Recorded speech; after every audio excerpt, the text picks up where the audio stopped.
Shalom and welcome to this episode of Did You Know? I'm your host, Rabbi Ira Brower from Shalom Boca Messianic Synagogue here in Boca Raton, Florida. And today I am flying solo, and we're going to be addressing a question that was raised by a comment that was posted on one of our previous episodes. So stay tuned.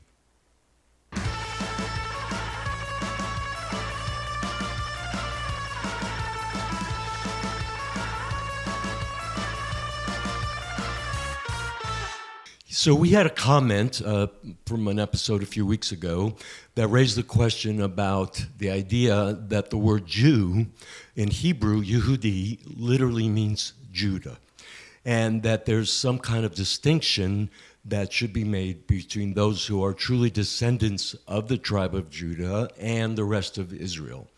And I'm going to address that, what I believe to be a misapplication of a scripture that's taken from Ezekiel chapter 37, and I'm going to read that right now. And it's a prophetic message for future time, which is what prophecy is.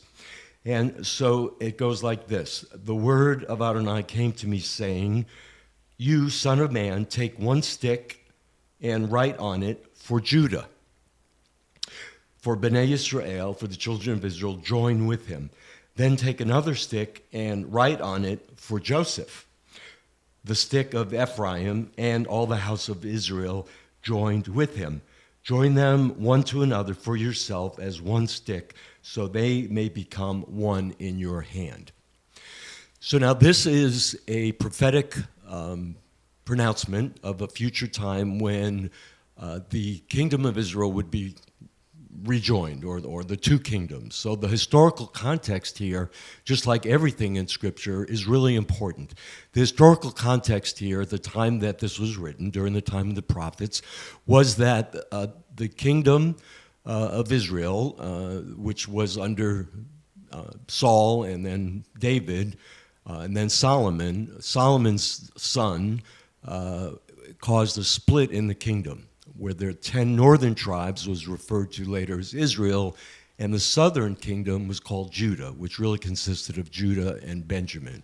So in this context, there were essentially two kingdoms. Now, the northern kingdom of Israel was taken captive or invaded by Assyria in approximately 720 BCE, and then about 150 years later, the southern kingdom of Judah was taken captive by the Babylonians in the Babylonian exile that lasted for 70 years. And that was Judah, the Yehudim in Hebrew. And so for 70 years, Judah was in exile, while the northern kingdom of Israel were scattered, although many remained in the northern part, and people were brought in from other conquered peoples of Assyria at that time.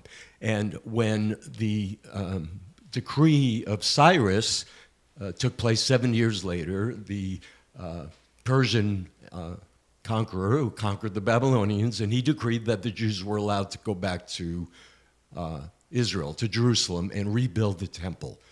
The Judeans, strictly speaking, the tribe of Judah. However, not too long after that, the word Yehudi, or Judah, translated now as Jew, became a reference to all Jews, to all descendants of Abraham, Isaac, and Jacob. And that is how it is understood today.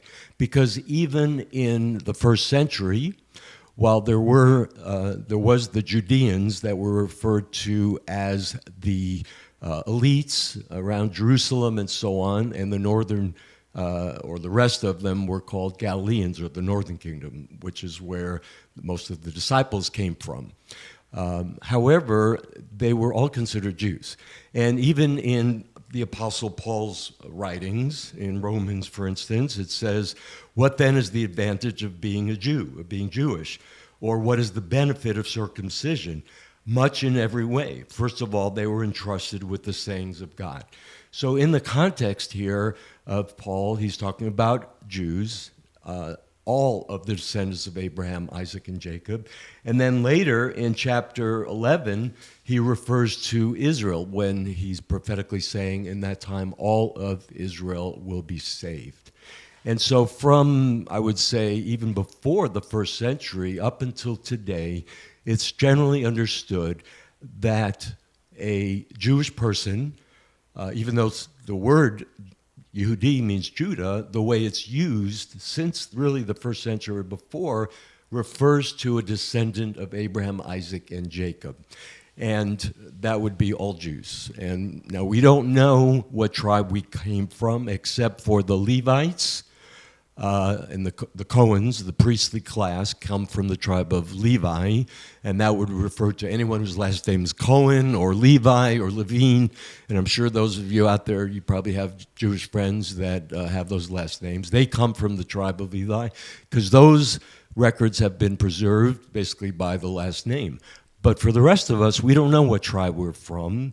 And so generically, we're all Jewish. Well, some years ago, there was this idea based on the passage in Ezekiel chapter 37 that I just read, that, okay, there are those that are from the tribe of Judah called Jews, and then the rest are Israelites. And so there's this distinction being made of Jews and Israelites, Judah and Israelites.